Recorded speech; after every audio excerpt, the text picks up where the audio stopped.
December 16th, 1935. A garage on Mulholland Drive. A woman is found slumped inside a chocolate-brown Lincoln Phaeton. She is wearing a mauve and silver evening gown. A mink wrap drapes across her shoulders. Diamonds still catch what little light exists in that cold, dark garage.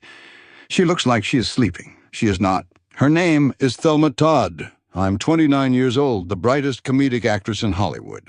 A woman who made the Marx Brothers funnier, who built her own empire with nothing but beauty, brains, and sheer refusal to be owned by anyone. The Los Angeles coroner ruled her death accidental. Carbon monoxide poisoning. Case closed. 48 hours, that is all it took. No arrests, no trial, no justice. But here's what the coroner never explained. The bruises on her face, the blood on her gown. The Christmas gifts wrapped and waiting in her apartment, bought by a woman who had no plans to die. Somebody got away with murder and Hollywood helped them do it. Welcome back to the channel. Tell me in the comments where you are watching from tonight, because this story deserves witnesses. Lawrence, Massachusetts, 1906. This is not a glamorous city. It is a mill town, gray and tired, built on the backs of immigrant laborers who fed fabric into machines 12 hours a day and called it a living.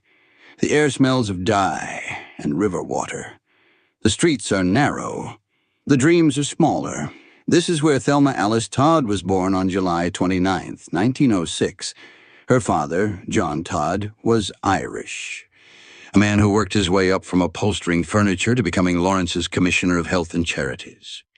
A respectable man, a hard-working man. The kind of man who believed that education was the only ladder out of a place like Lawrence.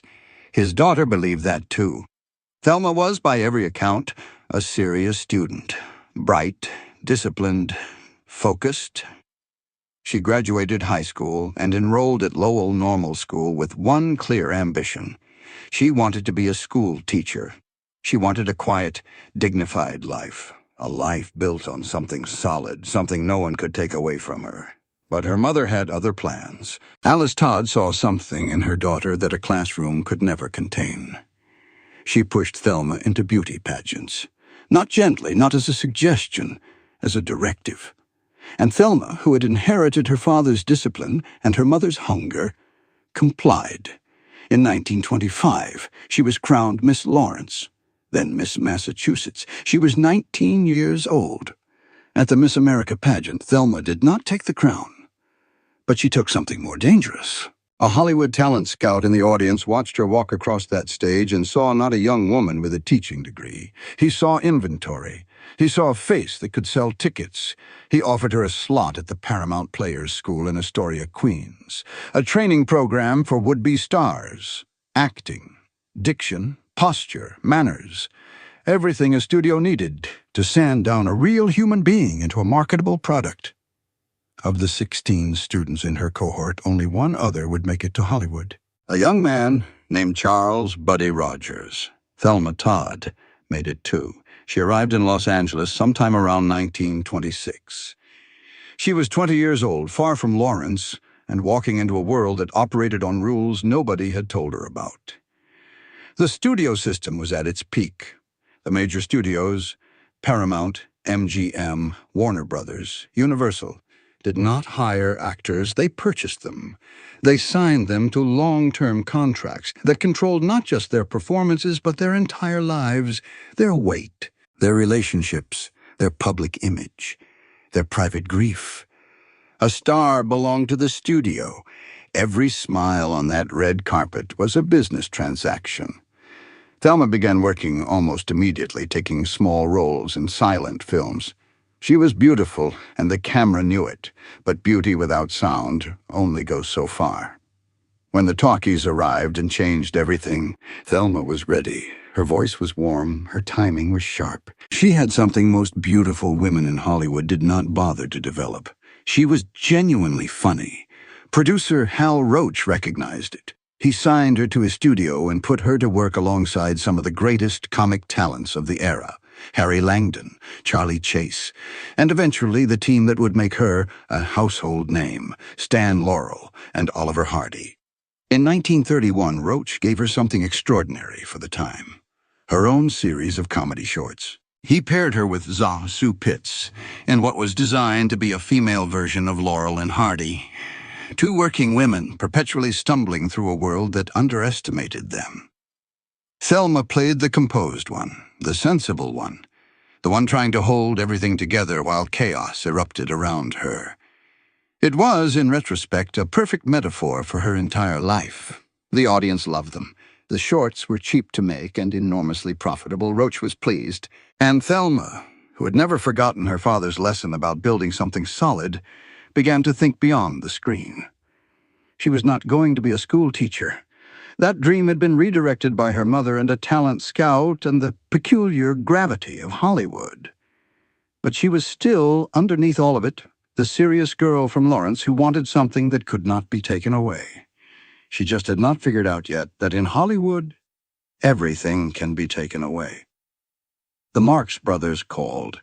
Two films, Monkey Business in 1931 and Horse Feathers in 1932. Thelma held her own against Groucho, which was no small feat. Critics noticed, the public noticed. Her name grew larger on the posters. She was becoming something rare in that era, a woman with her own identity inside the machine. Not just a face, not just a body, a presence, and that, as she would eventually discover, was the most dangerous thing a woman in Hollywood could be. By 1932, Thelma Todd was everywhere. Her face appeared on movie posters across the country. Fan magazines ran her photographs on their covers. Studio publicists fed stories about her to gossip columnists who printed every word without question. She was glamorous. She was funny. She was exactly what Hollywood needed her to be. But behind that carefully constructed image, Thelma was beginning to understand the machinery she was trapped inside. The studio system operated on a simple principle. You were valuable until you were not. Youth faded, trends shifted. A new face arrived on the next train from Ohio or Tennessee, and suddenly the contracts got shorter and the roles got smaller. Every actress in Hollywood knew this. Most of them chose not to think about it. Thelma thought about it constantly.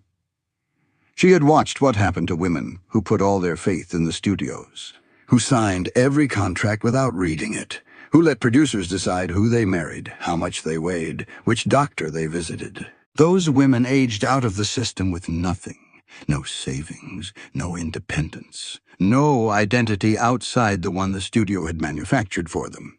She was not going to be one of those women. While still at the height of her career, Thelma began planning her exit strategy.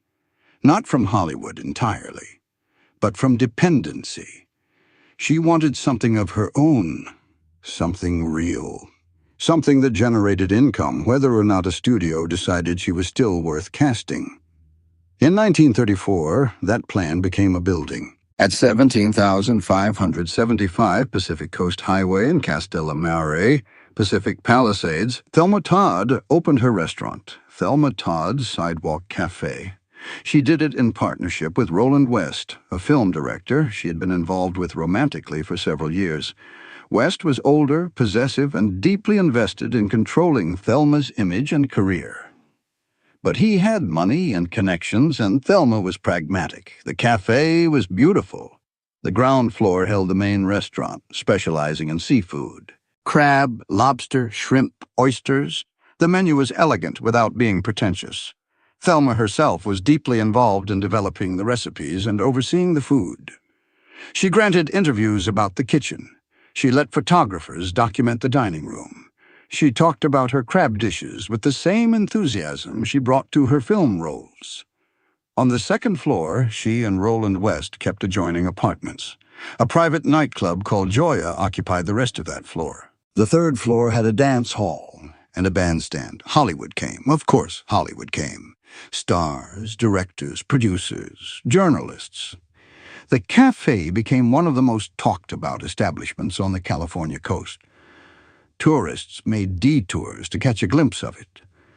Thelma Todd's name was not just on the marquee of a movie theater anymore. It was on a building, on a menu, on a business trip. She was building the thing her father had always valued, something solid, something hers. Her film career continued alongside all of this. In 1932 alone, she appeared in more than a dozen productions. Horse Feathers with the Marx Brothers was a genuine hit. This Is the Night featured a young Cary Grant in one of his first major roles. Thelma was the anchor of that film, the experienced hand guiding a newcomer through his paces. She also took a dramatic turn in the original 1931 version of The Maltese Falcon, playing Miles Archer's treacherous widow opposite Ricardo Cortez. Critics who had only seen her in comedies were surprised. She was good. Genuinely, quietly good, in a way that made you wonder what she might have done with more dramatic material. Roach kept her busy with comedy shorts. By 1933, Zasu Pitts had left the series and been replaced by Patsy Kelly. The dynamic shifted slightly, but the formula held. Two women navigating a world that constantly underestimated them. The shorts were still profitable. The audiences were still loyal. But Thelma was restless. She had a career. She had the cafe. She had the fame and the photographs and the fan letters arriving by the bagful. What she could not seem to hold on to was peace.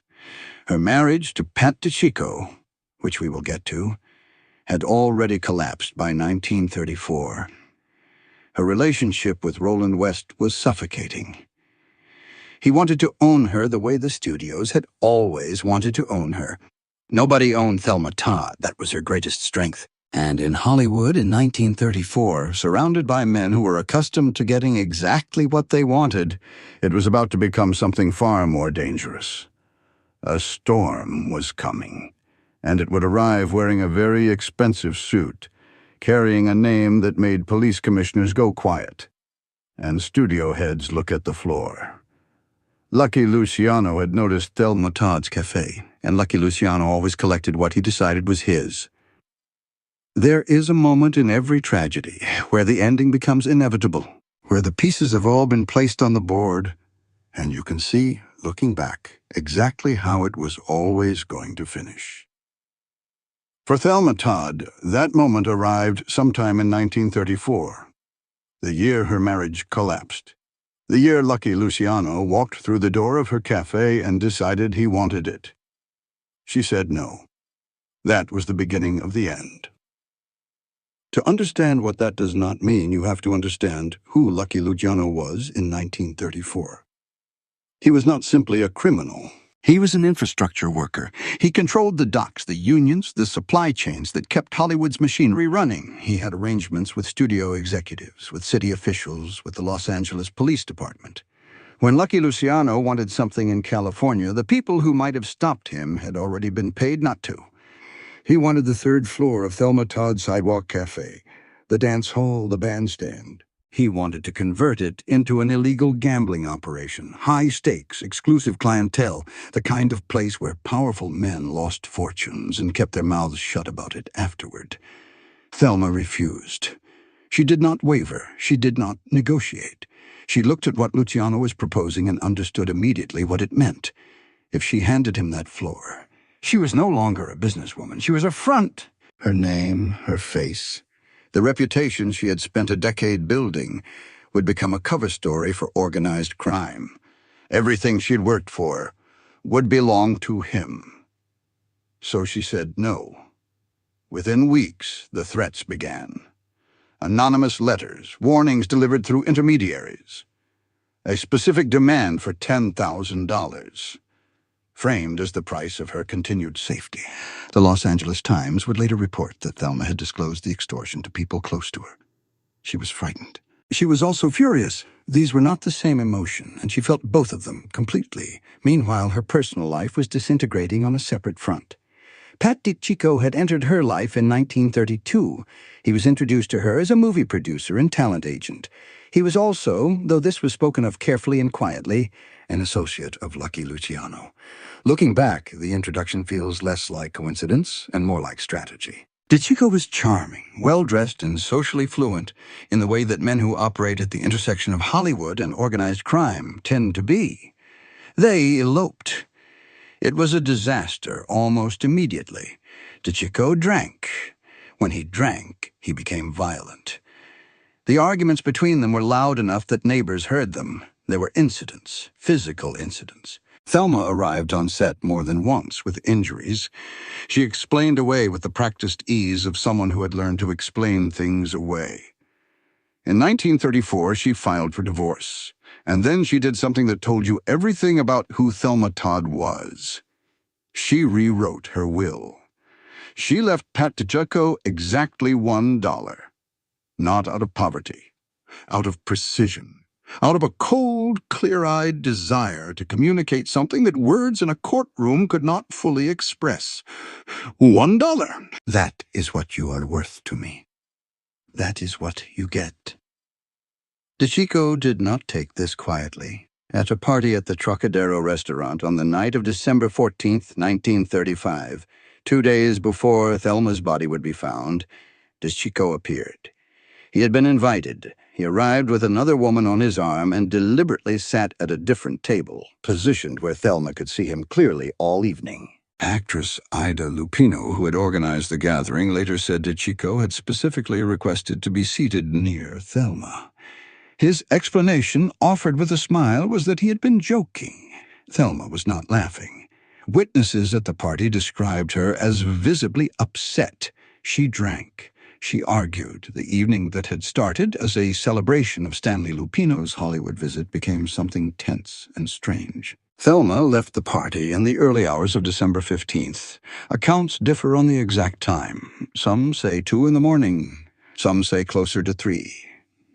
Nobody saw her alive again. Now we arrive at the part of this story that should have produced a trial, that should have produced arrests, cross-examinations, a jury, a verdict. Instead, it produced 48 hours of cursory investigation in a file that was closed before the bruises on her face had faded. Her body was discovered on the morning of December 16th by her maid, May Whitehead. Thelma was in the front seat of her chocolate-brown 1934 Lincoln Phaeton, parked in the garage at Jewel Carmen's house, approximately 1 block up the hill from the cafe.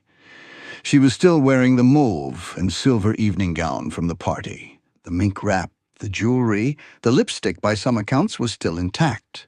The coroner noted carbon monoxide poisoning as the cause of death. But the coroner also noted something else, something that received considerably less attention in the newspapers.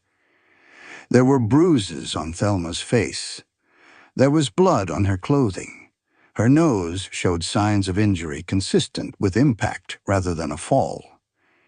These details appeared in early reports and then quietly disappeared from the official narrative. The theory offered by investigators was straightforward. Thelma had returned home after the party to find herself locked out of her apartment. Roland West later told reporters that he had indeed locked the door because she had come home late before, and he disapproved.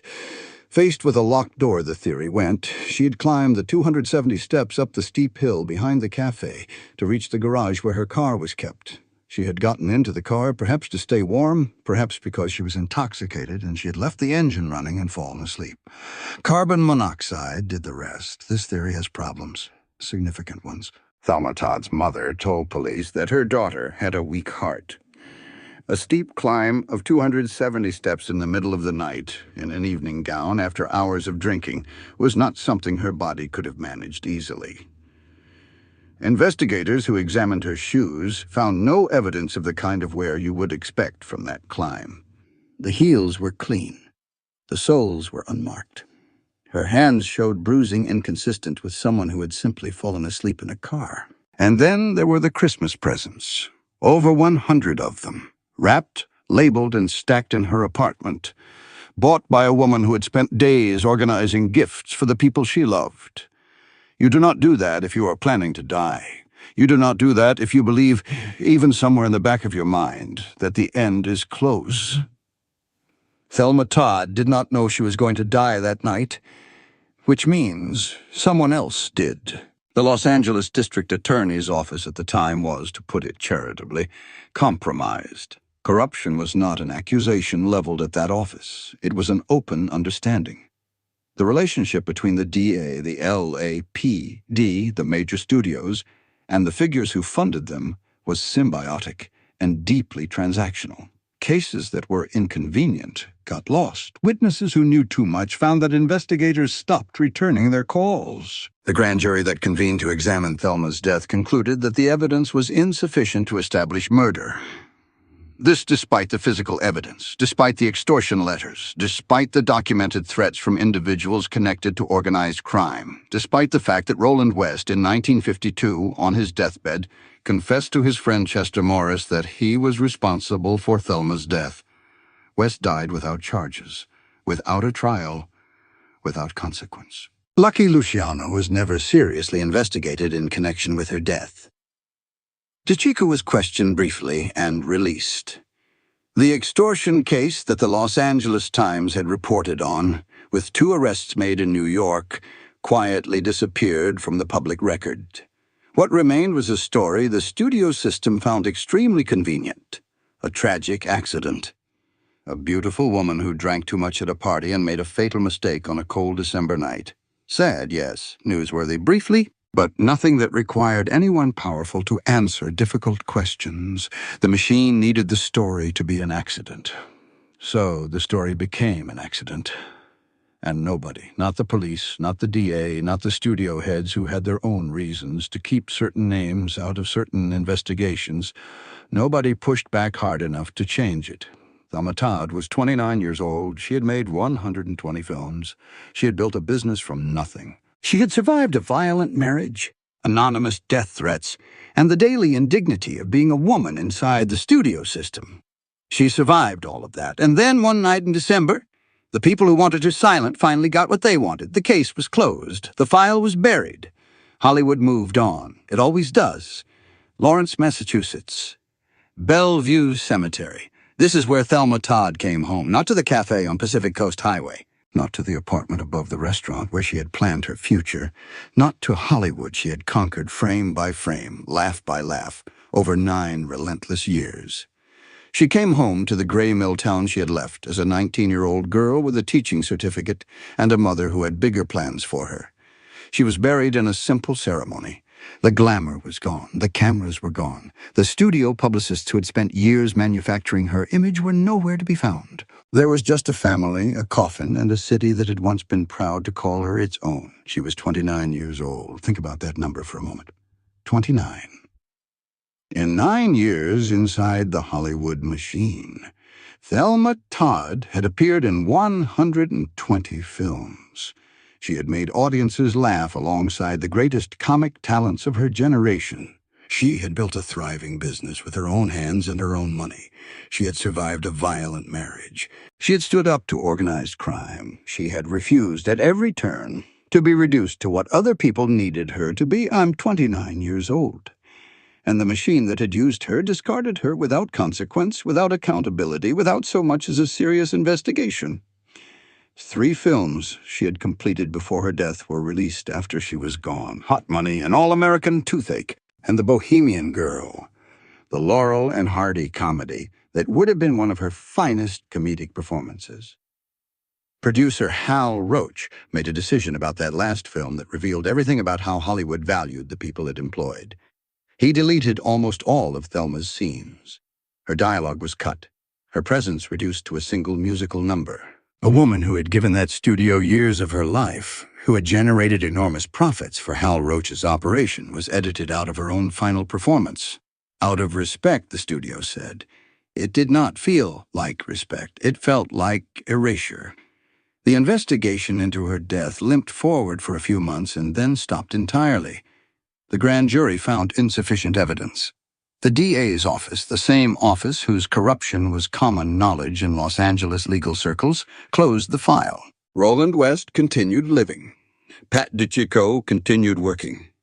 Lucky Luciano, who would eventually be deported to Italy in 1946, on unrelated charges, was never seriously questioned about the woman who had refused to give him what he wanted. In 1952, 17 years after Thelma's death, Roland West lay dying. He called his friend, actor Chester Morris, to his bedside. And in those final hours, West confessed. He told Morris that he was responsible for Thelma's death. The details of that confession have never been fully disclosed. Morris carried them for years before speaking about them publicly.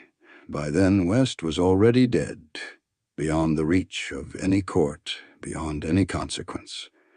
The confession changed nothing legally. It confirmed everything morally. What do we do with a story like this? What do we do with the knowledge that a woman was killed, that multiple people knew it, that the system designed to deliver justice looked at the evidence and chose instead to protect the powerful?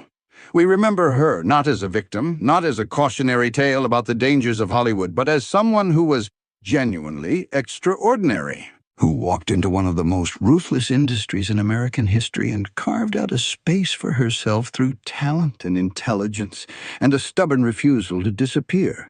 Who made people laugh during the Great Depression when laughter was a precious and difficult thing? Who looked at Lucky Luciano and said no when saying no could get you killed? She knew the risk. She said no anyway. There is a star on the Hollywood Walk of Fame at 6262 Hollywood Boulevard. Thelma Todd's name is on it. Tourists walk past it every day. Most of them do not know who she was. Most of them do not know about the Lincoln Phaeton or the bruises or the Christmas presents stacked in her apartment or the grand jury that asked no difficult questions. They just see a name on the ground and keep walking. But some people stop. Some people know the story. And those people stand there on that sidewalk and feel something complicated and heavy settle in their chest. Because the star is beautiful. Because it is exactly the kind of honor Hollywood loves to bestow on people after it has finished with them. A star on the ground, after everything it cost her. The Milltown girl from Lawrence wanted to be a school teacher. She wanted something solid, something no one could take away. Hollywood took everything. And then it put her name on the sidewalk and called it a tribute. Thelma Todd was not a cautionary tale. She was a woman who refused to be owned, who built something real in a world designed to take everything from people like her, who looked danger in the eye and chose her dignity over her safety.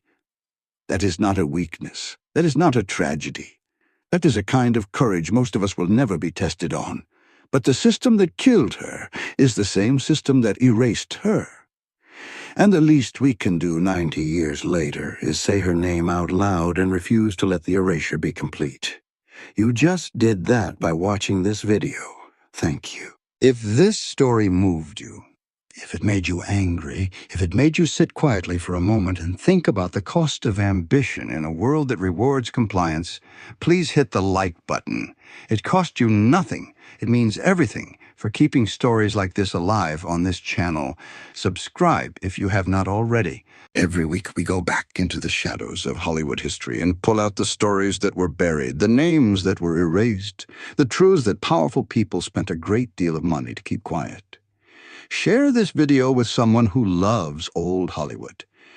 Someone who knows the glamour, but not the grief behind it. And drop a comment below. Tell me what you think happened to Thelma Todd. Tell me who you think is responsible. This conversation matters. We will be back very soon with another story from the dark side of the Golden Age. Until then, take care of yourselves. And remember, the most dangerous thing you can be in a room full of powerful people is someone who knows how to say no.